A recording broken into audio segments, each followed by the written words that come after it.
মেয়ের সাথে কথা বলো, এটাও জিনা। তুমি একটা মেয়েকে ভালোবাসো, এটাও জিনা।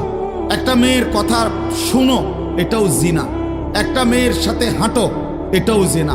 কোনো ভিন মেয়েকে ছুঁয়ে দিলা, এটাও জিনা। তার দিকে তাকায় থাকলা, এটাও জিনা। তাকে নিয়ে কল্পনা করলা অন্তরে, এটাও জিনা। আবার লজ্জাস্থানের জিনা করিলে এটাও জিনা। চোখেরটাও জিনা, হাতেরটাও জিনা, কানেরটাও জিনা, দিলেরটাও জিনা, পায়েরটাও জিনা, লজ্জাস্থানেরটাও। একেবারে স্পষ্ট কোরআন শরীফে বিবাহ বহির্ভূত সম্পর্ককে প্রেম বলে না, ভালোবাসা বলে না, ব্যভিচার বলে, জিনাকার বলে। এজন্য কেউ যদি মনে করো 3 বছর কোনো মেয়ের সাথে সম্পর্ক, 5 বছর কোনো মেয়ের সাথে সম্পর্ক, তো এ মনে রাখতে হবে সম্পর্ক না, বরং 3 বছরের জিনাকারী, 5 বছরের ব্যভিচারী। ছেলেটাও অসভ্য, মেয়েটাও অসভ্য, ছেলেটাও খবিস, মেয়েটাও খবিস। এটা আল্লাহ কোরআনে বলছে, এবং আল্লাহ ওয়াদা দিছে যে তোমরা যারা চরিত্রহীন, তোমরা খবিস, তোমাদের স্ত্রী মিলবে খবিস। আল্লাহর ওয়াদা আছে কোরআন শরীফে, সূরা নূরে নাকি, আল খাবিসাতু লিল খাবিসিন ওয়াল খাবিসুনা লিল খাবিসাত। খবিস আল্লাহ বলছে পুরুষ তুই চরিত্রহীন, তোর বেটি মিলবে চরিত্রহীন। মেয়ে নারী তুই অসভ্য চরিত্রহীন, রাস্তায় রাস্তায় রূপ যৌবন ফেরি করছ, তো তোমার মনে রাখো স্বামী হিসাবে যেটা মিলবে এটাও চরিত্রহীন। চরিত্রহীন। হ্যাঁ হ্যাঁ হ্যাঁ হ্যাঁ, আমরা জানি সব। আমাদের কাছে তো মানুষ ব্যক্তিগত হালাত বলে, তো বাপ আমরা তো শুনি শুনি।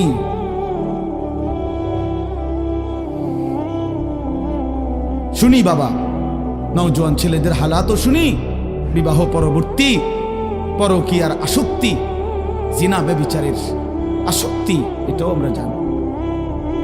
ব্যভিচারী, এজন্য আল্লাহ কোরআনে বলছে ইন্নাহু কানা ফাহিশাতান ওয়া সাআ সাবিলা। আল্লাহ বলছে ওয়ালা তাকরাবুজ জিনা, আমার বান্দা জিনা ব্যভিচারের কাছেও যেও না, নিশ্চয়ই এটা অশ্লীলতা, বড় বেশি মন্দ রাস্তা, অত্যন্ত খারাপ মন্দ পথ জিনা।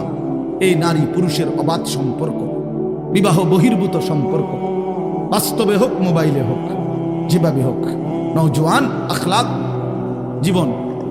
মানুষের সবচেয়ে বড় সম্পদ তার আখলাক, তার চরিত্র। A+, গোল্ডেন A+, এটাকে ইনসান বলে না, মানুষ বলে না, উত্তম চরিত্রকে মানুষ বলে। আখলাককে বলে মানুষ, আখলাককে বলে মানুষ, আখলাককে মানুষ। কোরআনুল কারীমের মধ্যে আল্লাহ তাআলা বলছেন, নবী সাল্লাল্লাহু আলাইহি ওয়াসাল্লাম বলছেন লা ইয়াজনি জানি হিনা ইয়াজনি ওয়া হুয়া মুমিন। আল্লাহর কসম, এটা হাদিস। নবীজি বলছে কোন ব্যভিচারী, জিনাকার, কোন নারী পুরুষের অবৈধ অশ্লীল কাজ যে করে, আল্লাহর নবী বলছে খোদার কসম সে মুমিন থাকে না, বেঈমান হয়েছে। বেঈমান, এটা বেঈমান, এটা বেঈমান, এটা জানোয়ার। লা ইয়াশরাবুল খামরা হিনা ইয়াশরাবু ওয়া হুয়া মুমিন। নবীজি বলছে মদখোর, নেশাখোর, গাঁজাখোর, ফুট্টাখোর, বাবাখোর, ডাইলখোর,